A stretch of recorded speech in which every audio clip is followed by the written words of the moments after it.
Après la fantastique conquête du titre de City en 2012 lors d'un finish inoubliable, Sir Alex Ferguson quitte United en remportant une dernière fois la Premier League avant son départ en 2013. À présent, le relais est passé de l'autre côté de la ville de Manchester et le voisin Citizen sera de nouveau sacré champion en 2014 avec un Yaya Touré aux anges.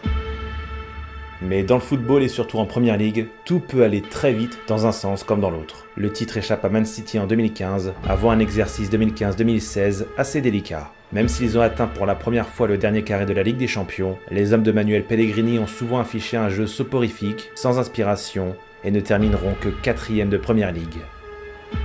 City semblait arriver au bout de ce qu'il pouvait proposer et recherche désormais un nouveau souffle en 2016 avec la signature de l'entraîneur espagnol Pep Guardiola.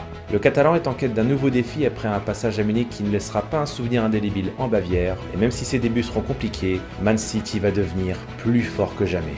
L'obsession de la possession et du jeu de position, une palette technique combinant intelligence, occupation de l'espace et rigueur tactique, et bien sûr des records de buts et de points encore jamais vus dans le pays du Beautiful Game. Voici comment Pep Guardiola a transformé Manchester City.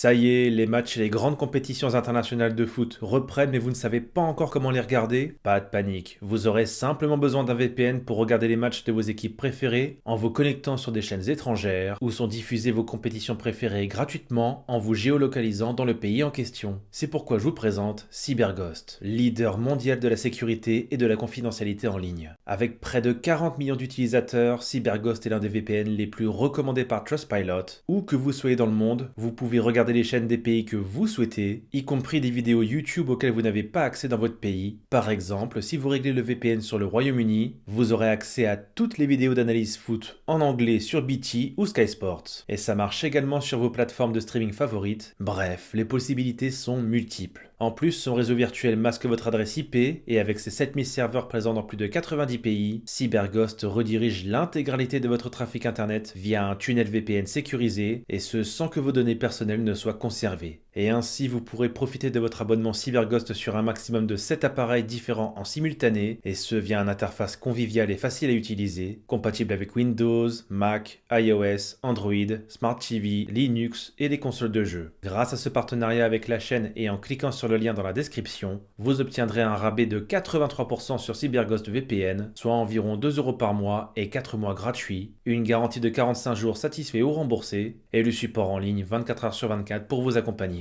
Profitez bien de l'offre CyberGhost, et maintenant, c'est parti pour la vidéo. Saison 2015-2016, une coupe de la Ligue remportée, certes, mais Manchester City ne termine que 4e de Premier League avec seulement 66 points. Malgré l'arrivée de Kevin De Bruyne en provenance de Wolfsburg, le milieu de terrain belge est une belle satisfaction, mais semble bien être la seule lumière de cette saison décevante en championnat. Et ne nous y trompons pas, le parcours de City en Ligue des Champions cette année-là n'entre pas en contraste avec la réalité. Car City a eu droit à un tirage plutôt favorable en 8e de finale, et ce avant un quart de finale face au Paris Saint-Germain pourtant record en Ligue 1, mais miné par le retour de Serge Aurier après une polémique, et d'un 3-5-2 dont personne n'a compris l'objectif. Même les supporters de City s'étonnaient de voir leur équipe éliminer ce Paris Saint-Germain, et une fois en demi-finale, que dire, si ce n'est le néant absolu de créativité des Citizens, qui fera le bonheur d'un Real Madrid qui s'impose tranquillement sur un CSC au match retour, une demi-finale à oublier pour City comme pour les spectateurs neutres. Alors je veux pas non plus dénigrer de manière un peu inutile le parcours de City, non, une demi-finale de Ligue des Champions ça reste une formidable performance, mais pour ce qui est du contenu même des rencontres, et c'est là que c'est important de ne pas regarder que les résultats mais aussi les matchs, eh bien on se rend compte que parmi les historiques des demi-finalistes de Ligue des Champions, on a déjà vu un parcours bien plus difficile et surtout un projet de jeu nettement au-dessus de ce que proposait City cette année-là. Donc sans les juger, je trouve qu'en 2016 surtout, ils ont eu pas mal de réussites en Europe. On arrive donc à une période charnière dans l'histoire du club, et si City veut continuer à se renouveler, il va falloir changer des choses, et maintenant. Et c'est ainsi qu'en 2016, les propriétaires de Man City vont attirer l'entraîneur dont ils rêvent depuis tant d'années, Pep Guardiola. Voilà qui devrait rassurer les occupants de l'Etihad Stadium. Mais surtout, Guardiola, de par sa philosophie de jeu basée sur le rythme et la possession de balle, est attendu au tournant pour permettre à City de régner en maître sur l'Angleterre, et cette fois, sur le long terme. Dès son arrivée en 2016, la priorité de Pep sur le banc des Citizens sera donc d'améliorer l'assise défensive. Car on ne peut pas dire que la réussite soit franche avec Martin De Michelis, Eliakim Mangala ou encore Nicolas Otamendi. Il va donc falloir recruter, avec un jeune d'Everton pour près de 50 millions d'euros, John Stones. Mais également le gardien du Barça, le Chilien Claudio Bravo, des milieux de terrain, l'Espagnol Nolito et l'Ukrainien Oleksandr Zinchenko, ce milieu complémentaire que j'adore vraiment, İlkay Gündoğan, et le jeune talent de Schalke Leroy Sané, et enfin l'attaquant brésilien Gabriel Jesus. Pour près de 200 millions d'euros sur ce mercato, une petite révolution est naturellement attendue pour l'arrivée de Pep en Angleterre, mais le début de saison avait beau être excellent, 6 victoires en autant de matchs, jusqu'à une défaite 2-0 à Tottenham, et oui, déjà à l'époque, laquelle va tout chambouler. City perd du terrain par rapport à ses concurrents, notamment Chelsea. Les Sky Blues se font balayer 3-1 à domicile par les Blues d'Antonio Conte qui foncent vers le titre, avant une défaite 4-2 sur le terrain de Leicester et une humiliation subie quelques semaines plus tard sur le terrain d'Everton, 4-0.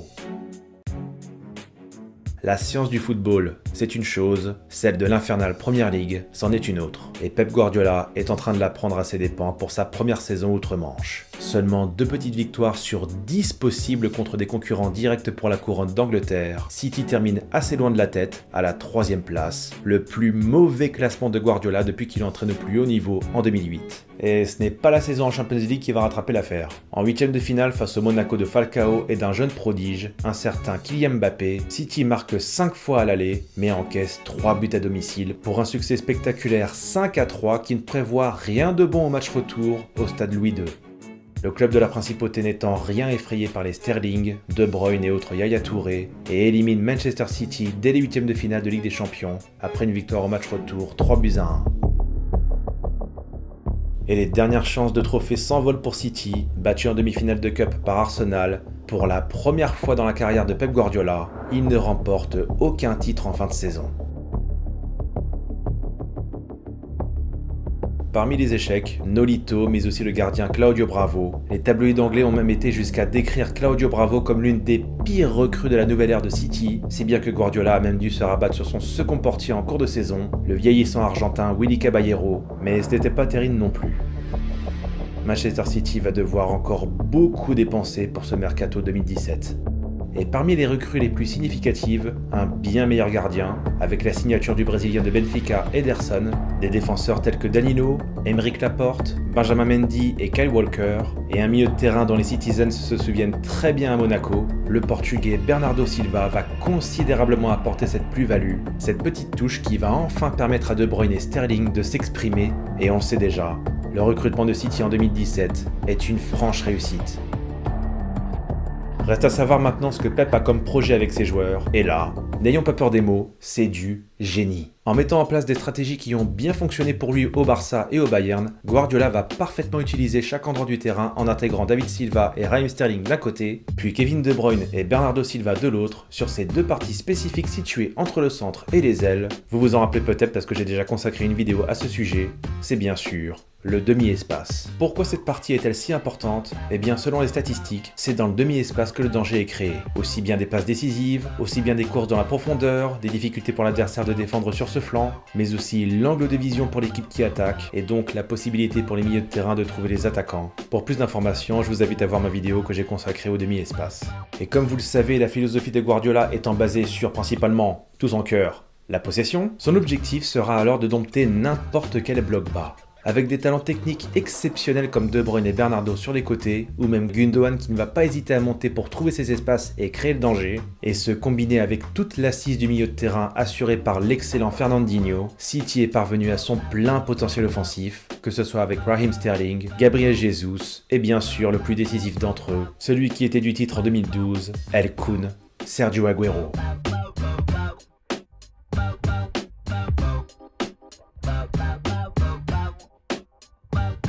Guardiola va également lancer ses entraînements par un célèbre rituel, le taureau, un cercle de joueurs devant effectuer 30 passes entre eux et en une touche de balle généralement, et avec 2 coéquipiers au milieu qui tentent de la récupérer. Objectif, travailler la concentration, la rapidité d'exécution, l'intensité, la vitesse de réaction sous pression et faire le bon choix en quelques centièmes de seconde seulement. Un exercice très commun aujourd'hui chez les clubs, même s'il est souvent utilisé de manière assez ludique et en fin d'entraînement, mais avec Pep, on prend le taureau par les cornes. Lui qui tient cette idée inspirée par son entraîneur au Barça, le non moins célèbre Johan Cruyff, qui a pratiqué son football total avec l'Ajax dans les années 70, entraîné alors par Rinus Michels.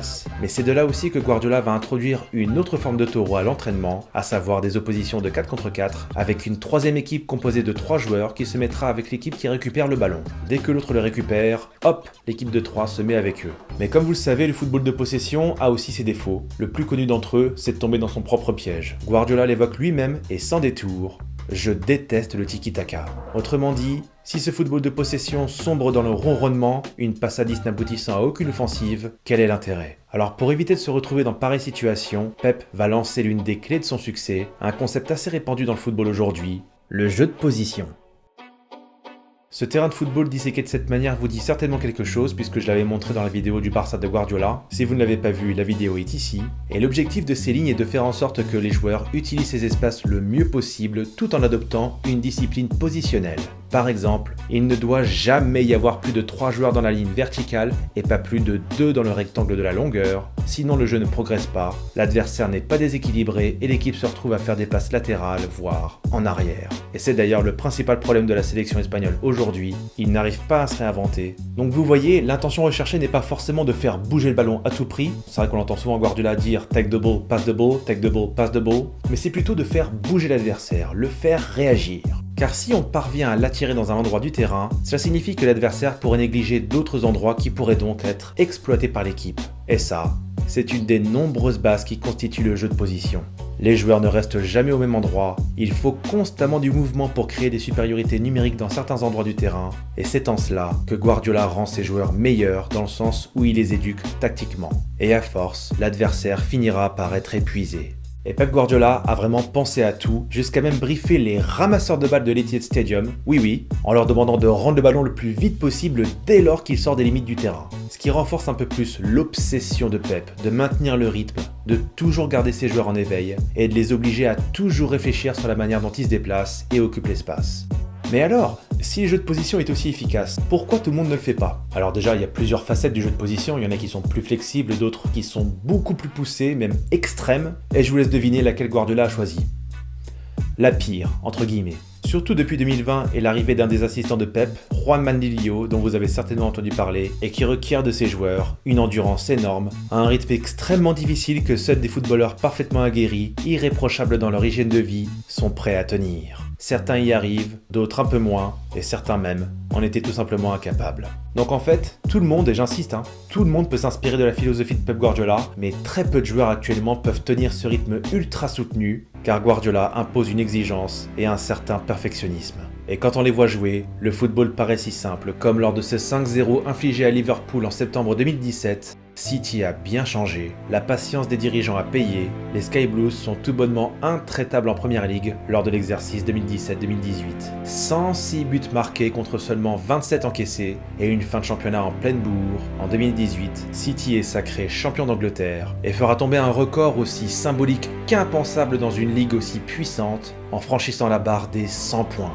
Rendez-vous compte, 100 points sur 114 possibles, en plus d'une Coupe de la Ligue remportée après un large succès en finale 3-0 sur Arsenal, et c'est ainsi que City a marché sur le royaume en 2018.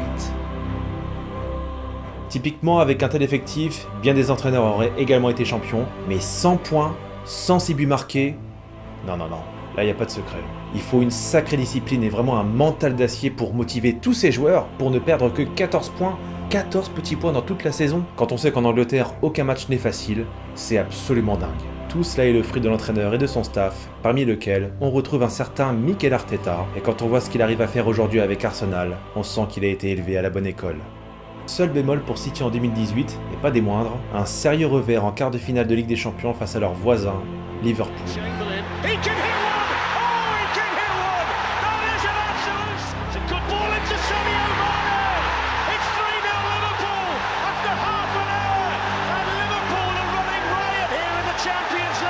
Un match aller à sens unique que les Reds ont dominé de la tête et des épaules, 3-0. Et au retour à Manchester, malgré l'ouverture du score de Sterling dès la première minute,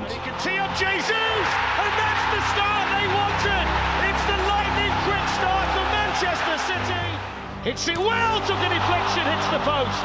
As he touched, Mo Salah can pick up the pieces and score. It's a goal for Liverpool. Liverpool looking to profit. In they go, and it's in, and that's surely the goal now. Les hommes de Jürgen Klopp s'imposent une nouvelle fois, 2-1. Et Guardiola n'a pas fini d'entendre parler de ce Liverpool la saison suivante, en 2018-2019. 98 points, puisque Liverpool en a pris 97. C'est n'importe quoi. Imaginez un peu les Reds qui terminent avec 97 points sans être champions. Difficile d'être plus frustré. Et voilà qui va fâcher les hommes de Jürgen Klopp la saison suivante. Les Sky Blues l'avaient déjà compris, en 2019-2020, Manchester City se heurte à des Reds en mission. Malgré la coupure de la saison à cause de la pandémie, Liverpool remporte son premier titre de champion depuis 30 ans en 2020, un an après leur 6e Ligue des Champions. Nous avons d'ailleurs consacré une vidéo entière à ce sujet, je vous invite à aller la voir si ce n'est pas encore fait. Mais on sentait que Liverpool voulait tellement remporter la Première Ligue en 2020 qu'ils se sont dit après, c'est fait. C'est bon, ça ne tient qu'à moi, mais je pense qu'après ça, Liverpool n'avait plus très faim. Quelle difficulté de supporter ce rouleau compresseur mancunien, bien trop fort, bien trop puissant. En février 2021, City écrase même les Reds à Anfield, 4-1. Cette fois, plus rien ni personne ne peut perturber la bande de Pep, de nouveau sacrée championne d'Angleterre en 2021. La Première Ligue est vraiment devenue leur terrain de jeu. Pep Guardiola a réussi son pari, il a totalement révolutionné cette équipe de City, et si vous voulez en savoir plus, je vous recommande vraiment ce documentaire si vous ne l'avez pas encore vu, All or Nothing sur Manchester City, que vous pouvez retrouver sur Amazon Prime. Je sais pas pour vous, mais moi je me suis vraiment rendu compte à ce moment-là que Guardiola était vraiment un entraîneur extraordinaire, au point que son génie dépasse même notre compréhension. Mais il y a un gros mais, et oui, la grande faille des Sky Blues se situe encore et toujours sur la scène européenne. Quart de finale aller de Ligue des Champions en 2019, les Citizens se déplacent sur le terrain de Tottenham, une défaite sur la plus petite des marges à l'aller et sans marquer à l'extérieur qui les oblige à s'imposer au retour à domicile. Mais le début de rencontre part dans tous les sens.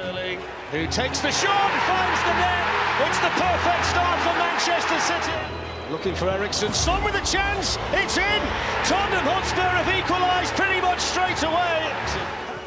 Son with another chance and Son with another goal! What a start for Tottenham Hotspur in Manchester! Après seulement 10 minutes, les Spurs mènent 2-1 et une minute plus tard, Bernardo Silva égalise à 2 partout avant que Sterling ne refasse passer City devant 3-2 après seulement une vingtaine de minutes de jeu. Un match pour le moment invraisemblable.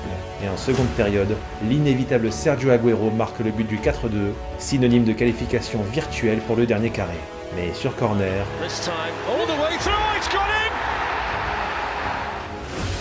mais le but est revu par les arbitres assistants vidéo, et à cette époque en 2019, le règlement stipule qu'une main même involontaire menant à un but n'est pas forcément synonyme d'infraction. Le but est accordé, City ne mène plus que 4-3 et Tottenham est de nouveau qualifié.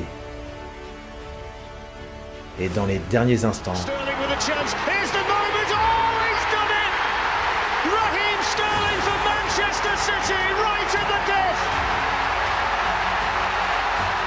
et oui, il y a hors-jeu. Le but est refusé. Et énorme clim pour Man City puisque le score en reste à 4-3. Les Spurs sont qualifiés, les Sky Blues éliminés.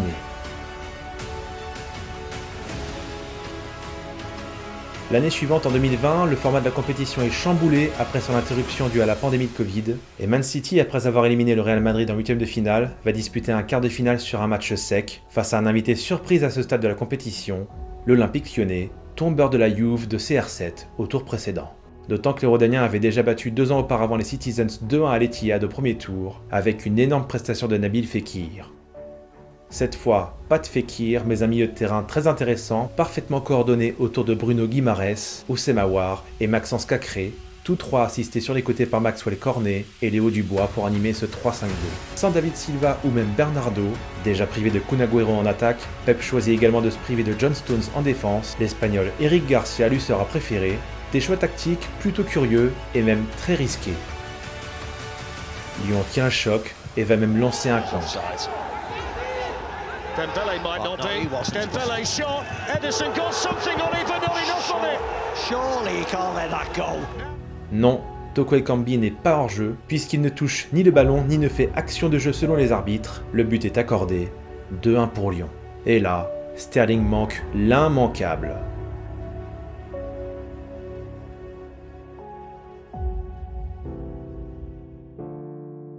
Et Lyon rajoute un troisième but en toute fin de match. Score final 3-1. Rudy Garcia se paye la bande de Pep. Et énorme contre-performance des Citizens qui n'ont jamais su enflammer la rencontre. C'est une nouvelle élimination en quart de finale de Ligue des Champions.